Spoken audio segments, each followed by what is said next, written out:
E fala também sobre Dorival Júnior. O técnico do Corinthians insiste na necessidade de 4 contratações para a próxima temporada. Bora te atualizar também sobre o filho do Fagner. Ele fica no Cruzeiro caso seu pai volte para o Corinthians.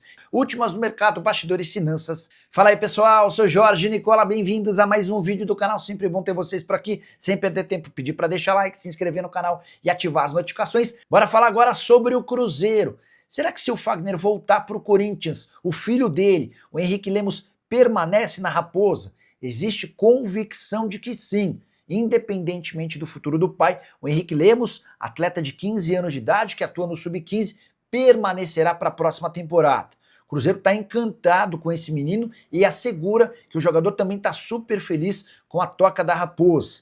O Henrique joga de volante, de meia e até de lateral. Enorme capacidade técnica e muito potencial para continuar crescendo. Cheguei a conversar com o Adilson Batista, que é um dos chefes das categorias de base do Cruzeiro, e ele conta que já havia se impressionado com o Henrique no ano passado, numa competição chamada Copa Umbro.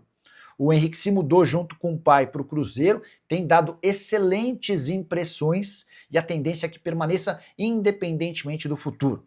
Ele faz 16 anos em março do ano que vem, quando o Cruzeiro poderá assinar esse primeiro contrato profissional e a partir daí a coisa muda, ele passa a ser atleta em definitivo do Cruzeiro e sem grandes riscos de perda do jogador. Cruzeiro que enfrenta o Vitória nesse sábado com expectativa de 60 mil pessoas no Mineirão. E a vitória é super importante para que o Cruzeiro não perca o Palmeiras e o Flamengo de vista. Hora de falar sobre o Corinthians. Dorival Júnior insiste na contratação de atletas. Ele quer 4 reforços para o Timão em 2026. Isso foi debatido recentemente numa reunião de planejamento para a próxima temporada. Com uma observação importante, Dorival vem batendo na tecla sobre a necessidade da contratação de 4 reforços desde que foi contratado. Fizeram, inclusive, uma proposta ao Dorival. Quando o Augusto Melo contratou, o Dorival ouviu que teria direito a um centroavante, a um ponta, a um lateral direito e um zagueiro. Mas, você vai lembrar, o Corinthians acabou não tendo dinheiro para fazer contratações e, pior, acabou ainda sofrendo o transfer ban, que o impediu de registrar atletas na última janela de transferências. Dorival entende que o Corinthians de 2026 precisará desses reforços para ser mais competitivo. A grande percepção do Dorival é de que 1 a 11, o Corinthians tem um ótimo time titular, mas quando vai para o banco de reservas há uma queda considerável. Vale a lembrança, por exemplo, de que na lateral direita foram vários os jogos em que houve necessidade de improvisação quando o Mateuzinho não esteve à disposição. O presidente Osmar Stabile reconhece essa pendência com o treinador, mas não crava a permanência do Dorival para o próximo ano. O Corinthians vai precisar terminar bem a Copa do Brasil. Está na fase de semifinal contra o Cruzeiro e quando eu falo em terminar bem, é ser campeão. Caso contrário, Dorival vai correr risco de demissão, até porque Tite, que é muito querido dentro do Parque São Jorge, já admitiu a pessoas próximas que pretende voltar a trabalhar no ano que vem. Tite ou Dorival, quem você prefere comandando o Corinthians? Já usa o espaço para comentário e registra a sua opinião, beleza? Eu contei no vídeo de hoje cedo, aqui no canal, sobre um episódio envolvendo o Corinthians e o título do Campeonato Paulista, só para vocês entenderem a dinâmica. Estava previsto que o campeão paulista ganharia 5 milhões de reais da Federação Paulista, além de um carro 0 km da BYD. Carro avaliado em mais ou menos 230 mil reais, tá? Na temporada passada, o Palmeiras foi campeão e o prêmio ficou com Abel Ferreira.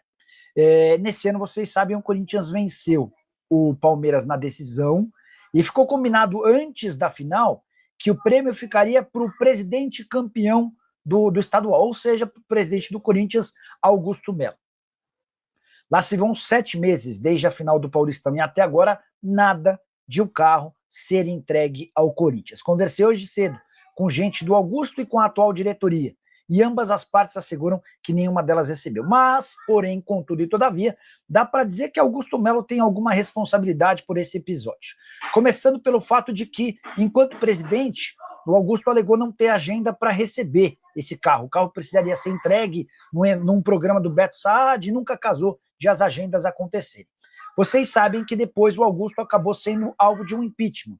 Ele sofreu impeachment por formação de quadrilha, lavagem de dinheiro, enfim, aquela coisa toda envolvendo o caso Vai de Bet, tá? Diante desse cenário, o carro não foi entregue para o Augusto e não foi entregue para a atual diretoria. Eu perguntei para o pessoal da diretoria atual, por que vocês não receberam o carro, o seu Augusto não recebeu? E a resposta que eu recebi de um dirigente corintiano foi a seguinte, abre aspas, tá? Informação de hoje cedo, conversei com esse dirigente do Corinthians. A frase é a seguinte, ó. Não recebemos nada e não temos a confirmação se o Augusto ficou com o carro. O que escutamos é que o Augusto teria entrado na justiça para solicitar que o carro fosse faturado em seu nome, tá? Então essa é a questão. Entrei em contato com a BAD e estou esperando uma resposta do pessoal da montadora para entender por que o Corinthians ainda não recebeu um prêmio de um título conquistado 7 meses atrás. Pergunta, será que a SAF do Corinthians sai do seu... Sai? Sou o seu fã. Marcos, vamos lá, começando com a tua pergunta. Não vai sair. Não, Safiel, a SAF do Romeu Tomás Júnior, nenhuma das SAFs vai sair. E não vai sair porque os atuais dirigentes do Corinthians entendem que não há a necessidade de transformação do clube numa sociedade anônima do futebol. A alegação do Osmar Stabile e companhia é de que o Corinthians pode se reestruturar como fizeram Palmeiras e Flamengo. Eu acho que seria mais interessante para o Corinthians virar uma SAF. Mas a diretoria pensa de forma contrária e não vai aceitar nem a sugestão do Romeu Tomás Júnior, nem a sugestão da Safiel. Por falar em Safiel, nas últimas horas, o ex-presidente do Cruzeiro, Sérgio Santos Rodrigues, detonou a Safiel. Diz que não tem o menor cabimento criar uma SAF em que ninguém vai ser o dono, em que todo mundo vai colocar dinheiro, mas ninguém vai mandar, enfim. Caso o Corinthians não se acerte com o Matias Rojas, tem uma possibilidade de tomar mais uma rigorosa punição da FIFA. Américo, o prazo, inclusive, está acabando, tá? O Corinthians tinha 45 dias para se acertar em relação ao pagamento de 44 milhões de reais para o Matias Rojas. Eu tendo a achar que não vai haver o acerto.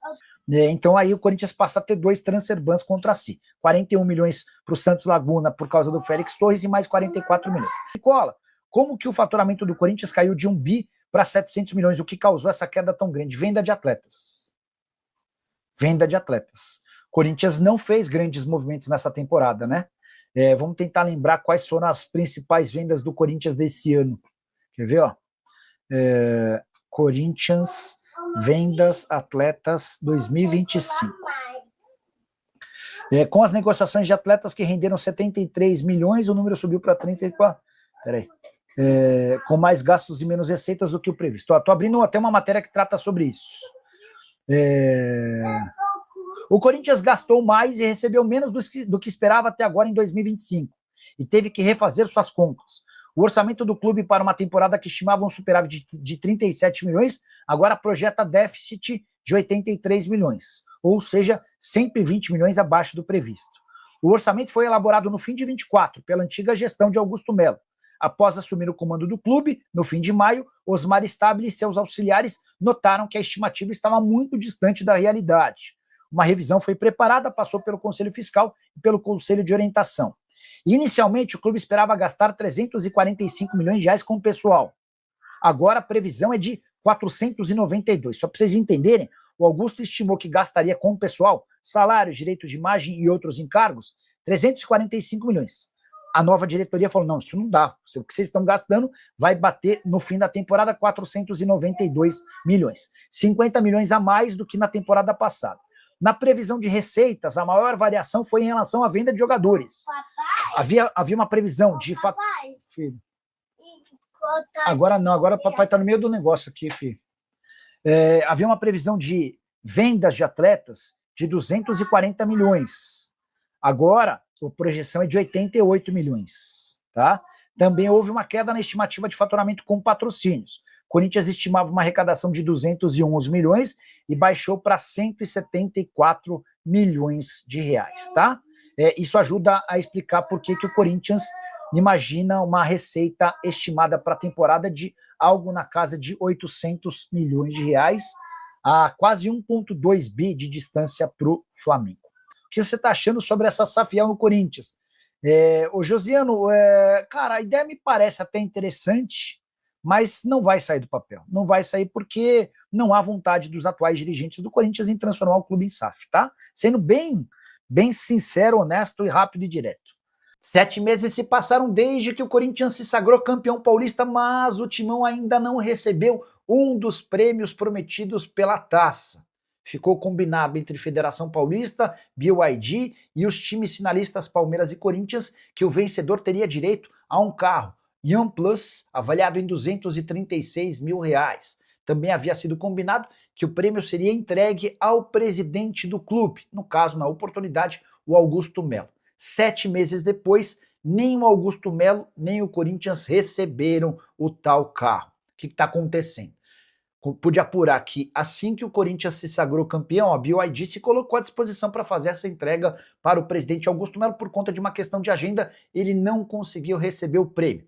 E algumas semanas depois ele foi alvo de um impeachment. Os motivos vocês já sabem, formação de quadrilha, entre outras coisas. Presidente, ex-presidente no caso, respondendo inclusive a esse processo na justiça que pode desencadear uma série de problemas para ele.